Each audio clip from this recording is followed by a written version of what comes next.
আসসালামু আলাইকুম। চতুর্থ শ্রেণীর শিক্ষার্থী বন্ধুরা, তোমাদের সকলকে আমার চ্যানেলে স্বাগতম জানাচ্ছি। এখন আছি তোমাদের গণিত বইয়ের ৮৭ পৃষ্ঠায়। আজ আমরা মৌলিক সংখ্যা বিষয়ক অঙ্কগুলো সমাধান করব। বন্ধুরা, তোমরা যারা আমার চ্যানেলটি সাবস্ক্রাইব করেছ, তোমাদেরকে অনেক ধন্যবাদ। আর যে সকল বন্ধুরা এখনো সাবস্ক্রাইব করনি, তারা সাবস্ক্রাইব করে আমার চ্যানেলের সাথে থেকো। কোন সংখ্যাগুলো মৌলিক?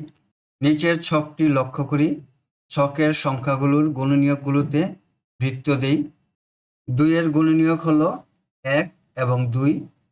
২ কে ১ এবং ২ এই দুইটি সংখ্যা দিয়ে ভাগ করলে ভাগশেষ শূন্য, তাই ২ এর গুণনীয়ক হলো ১ এবং ২।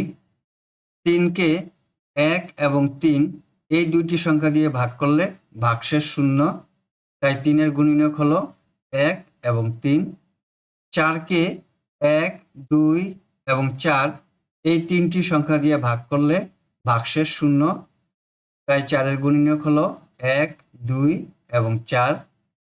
৫ কে ১ এবং ৫ এই দুইটি সংখ্যা দিয়ে ভাগ করলে ভাগশেষ শূন্য হয়, তাই ৫ এর গুণনীয়ক হলো ১ এবং ৫।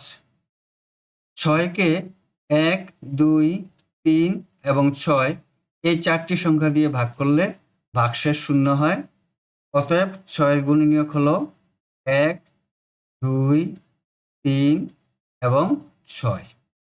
৭ কে ১ এবং ৭ এই দুইটি সংখ্যা দিয়ে ভাগ করলে ভাগশেষ শূন্য হয়, তাই ৭ এর গুণনীয়ক হলো ১ এবং ৭।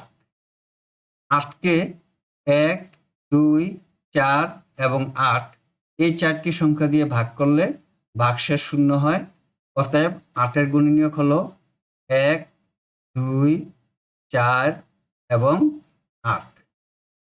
৯ কে ১, ৩ এবং ৯ এই তিনটি সংখ্যা দিয়ে ভাগ করলে ভাগশেষ শূন্য হয়, অতএব ৯ এর গুণনীয়ক হলো ১, ৩ এবং ৯।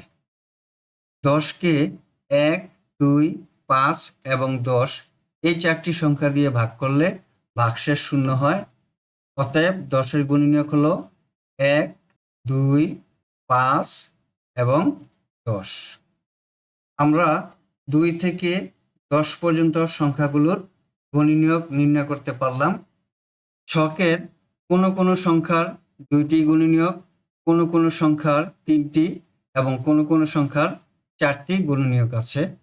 যেমন ২ এর গুণনীয়ক ২টি, ৩ এর গুণনীয়ক ২টি, ৪ এর গুণনীয়ক ৩টি, ৫ এর গুণনীয়ক ২টি, ৬ এর গুণনীয়ক ৪টি, ৭ এর গুণনীয়ক ২টি, ৮ এর গুণনীয়ক ৪টি, ৯ এর গুণনীয়ক ৩টি এবং ১০ এর গুণনীয়ক ৪টি। ছকের ২, ৩, ৫ ও ৭ সংখ্যাগুলোর ১ এবং ওই সংখ্যা ব্যতীত আর কোনো গুণনীয়ক নেই। এই সংখ্যাগুলোকে বলা হয় মৌলিক সংখ্যা। মৌলিক সংখ্যা কাকে বলে আমরা জানলাম।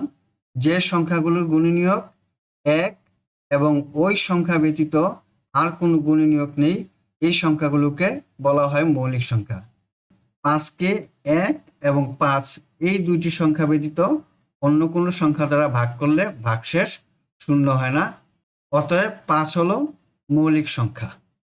১ এবং মৌলিক সংখ্যা ছাড়া অন্য সংখ্যাগুলো যৌগিক সংখ্যা। এখানে ২ থেকে ১০ পর্যন্ত ২, ৩, ৫, ৭ এই সংখ্যাগুলো মৌলিক সংখ্যা। এই সংখ্যা ব্যতীত অন্য সংখ্যাগুলো যেমন ৪, ৬, ৮, ৯ এবং ১০ এগুলো হলো যৌগিক সংখ্যা। কারণ এই সংখ্যাগুলো ১ এবং ওই সংখ্যা ব্যতীত অন্য সংখ্যা দিয়েও ভাগ করলে ভাগশেষ শূন্য হয়, সেজন্য এগুলাকে বলা হয় যৌগিক সংখ্যা। এখানে লিখেছে তাহলে ছকের ৪, ৬, ৮, ৯ এবং ১০ হলো যৌগিক সংখ্যা। এখন প্রশ্ন হলো তাহলে ১ কি সংখ্যা? কারণ এখানে ১ এর কথা বলা নেই। ১ এর শুধু একটি গুণনীয়ক রয়েছে। ১ এর গুণনীয়ক ১ ব্যতীত অন্য কোনো সংখ্যা নেই। দেখো ১ গুণন ১ সমান ১, ১ ভাগ ১ সমান ১। তাহলে ১ এর গুণনীয়ক কয়টি? ১ এর গুণনীয়ক একটি, অর্থাৎ ১। সেই জন্য এক মৌলিক সংখ্যাও নয় এবং যৌগিক সংখ্যাও নয়। তোমাদের পরীক্ষায় আসতে পারে এক মৌলিক না যৌগিক সংখ্যা। আমরা জানি এক মৌলিক সংখ্যাও নয়, যৌগিক সংখ্যাও নয়। এখন আমরা 88 পৃষ্ঠার অঙ্কগুলো সমাধান করব। 1 নম্বরে বলেছে 100 পর্যন্ত মৌলিক সংখ্যা নির্ণয়ের খেলা খেলি। 1কে বাদ দিই, 2-এর উপর বৃত্ত দিই বা গোল চিহ্ন দিই। 2-এর চেয়ে বড় 2-এর গুণিতকগুলোকে বাদ দিই। 3-এর উপর বৃত্ত চিহ্ন দিই। 3-এর চেয়ে বড় 3-এর গুণিতকগুলোকে বাদ দিই। একইভাবে অন্য সংখ্যাগুলোর গুণিতক বাদ দিতে থাকি। মোট কথা হলো এখানে 1 থেকে 100 পর্যন্ত একটি সংখ্যার টেবিল দেওয়া আছে। এই সংখ্যাগুলো থেকে মৌলিক সংখ্যা নির্ণয় করব। আমরা জানি মৌলিক সংখ্যাগুলো হলো যে সংখ্যাগুলোর 1 এবং ওই সংখ্যা ব্যতীত আর কোনো গুণনীয়ক নেই, সেই সংখ্যাগুলোকে বলা হয় মৌলিক সংখ্যা। মৌলিক সংখ্যাগুলো বৃত্ত দিয়ে চিহ্নিত করি। 2, 3, 5, 7 এভাবে 100 পর্যন্ত এখন আমরা চিহ্নিত করি। এখানে 1 থেকে 100 পর্যন্ত সংখ্যাগুলোর মধ্যে বৃত্ত দ্বারা মৌলিক সংখ্যাগুলো আমরা চিহ্নিত করলাম। 100 পর্যন্ত মৌলিক সংখ্যাগুলো হলো 2, 3, 5, 7, 11, 13, 17, 19, 23, 29, 31, 37, 41, 43, 47, 53, 59, 60, 67, 71, 73, 79, 83, 89, 97, মোট 25টি মৌলিক সংখ্যা। 25টি মৌলিক সংখ্যাগুলোর মধ্যে একমাত্র জোড় সংখ্যা হলো 2 জোড় সংখ্যা, আর বাকি 24টি সংখ্যা হলো বেজোড় সংখ্যা। বন্ধুরা, আমরা এতক্ষণ 87 এবং 88 এই 2 পৃষ্ঠার অঙ্কগুলো সমাধান করলাম।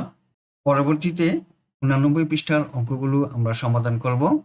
সেই পর্যন্ত তোমরা আমার চ্যানেলের সাথে থেকো। আজ বিদায় নিচ্ছি। আল্লাহ হাফেজ। আসসালামু আলাইকুম ওয়া রাহমাতুল্লাহ।